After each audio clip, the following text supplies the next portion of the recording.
Today, I wanted to kind of do something that was fresh and in my mind. Don't follow your passion. Work around a little bit. Try different things. See what you like.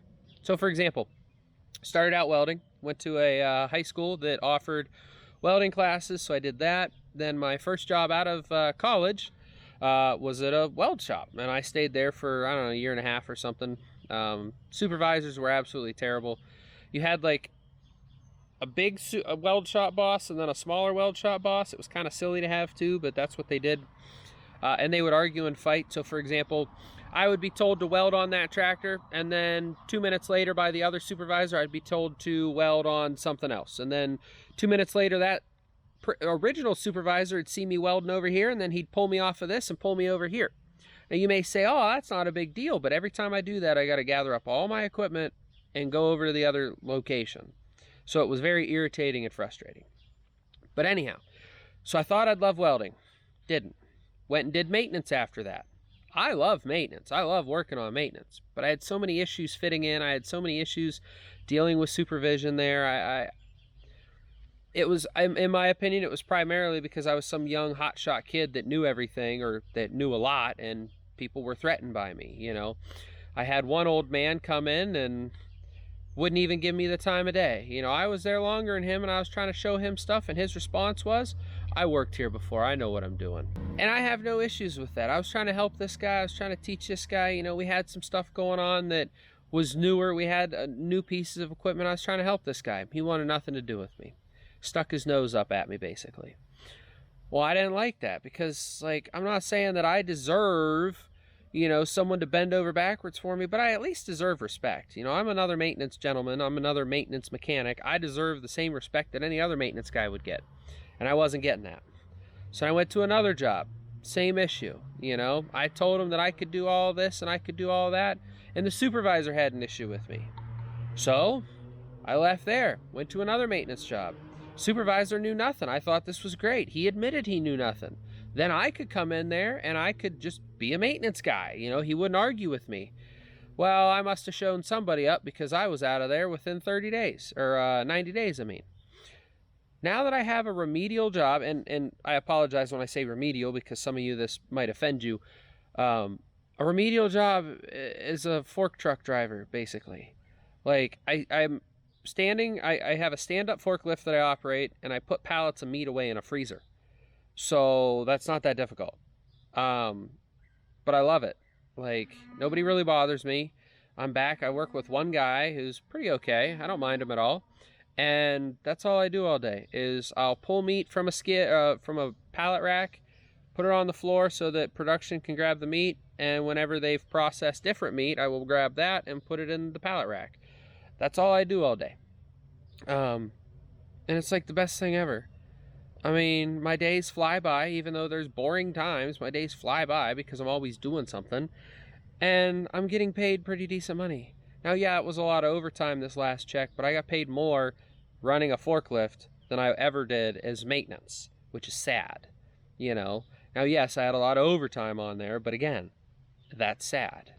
So I wanted to kind of say, like, Mike Rowe has a quote, you know, don't follow your passion, bring your passion with you. And I agree 100% with that, because, I'm getting rained on. I agree 100% with that, because if I would have followed my passion, I might have been miserable the rest of my life. And maybe someday I quit this job and I go work as maintenance again. Maybe someday. Maybe someday I decide to do my own tractor repair shop or something like that, you know? Automotive maintenance. I mean, it's still maintenance. It's just on cars instead of on conveyors, you know? So that I just wanted to kind of say, like, change things up. You know, I had done maintenance for 4 or 5 years. Well, if you count Boy Scout camp, like 10 years, because I did maintenance there too. But I've done maintenance a very long time, and it's kind of nice to just change things up every now and again. It sucks because I love maintenance and I want to do it. I'm not making nearly the money that I could make as maintenance, almost $10 less an hour that I could be if I were to do maintenance. But I don't have the stress. I don't have people looking over my shoulder every time going, hey, when's this going to be done? When's this going to be done? You know, I don't have a supervisor saying, I really need this done, you know, stressing me out, being up in my face. You know, I don't have some, and this is a thing too, I don't have some plant manager coming in there going, well, did you check the flux capacitor? It's like, really?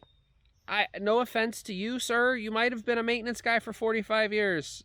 I'm the maintenance guy now. Let me worry about what it is and isn't. Unless you know something specifically.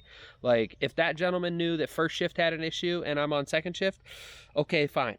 But I've heard some pretty dumb stuff to check. Like, again, have you checked the flux capacitor?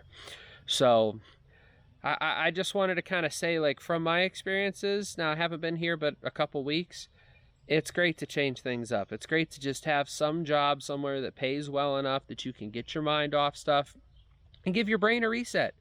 You know, that might be all I need. I might need a couple years to reset my brain. Work at this company for, I don't know, 10 years, 5 years, 2 years even. I have no idea. Just give my brain a reset. You know, get out of the mentality that I was in, get into a new mentality, a happier mentality, and enjoy life some.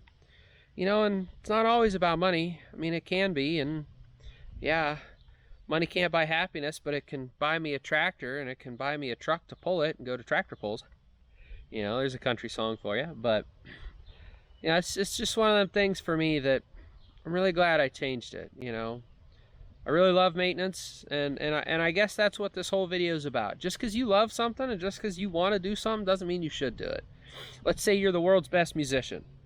That doesn't mean you have to make music. Let's say you're the world's best lawyer. Doesn't mean you can't go be a chef, you know? I mean, I think so many people get stuck in, well, I've done this for 20 years, so that's what I have to do. No, you don't. I mean, yeah, it's hard to, for me, for example, I could never be a lawyer because I'd have to go to law school. I could never be a chef because I'd have to have some experience, or I'd have to go work at McDonald's and claim it as being a chef, you know? So that's it. Like, what do, you know? But I'm here to say I changed and I really enjoy it, and you guys should definitely give it a try too. So, but anyhow, I'm sure this has gone on long enough. Guys, let me know if you're enjoying this. We're gonna do several of these videos. I don't know if they're gonna be all back to back, or if it's gonna be like a Sunday thing and then a Wednesday thing is farm stuff, or I don't know what I'm gonna do with that yet. But definitely let me know if you guys are enjoying this, and let me know if you want to see more, if you have a topic of your own you want me to discuss. So, thank you guys so much for watching. I'll see you on the next one.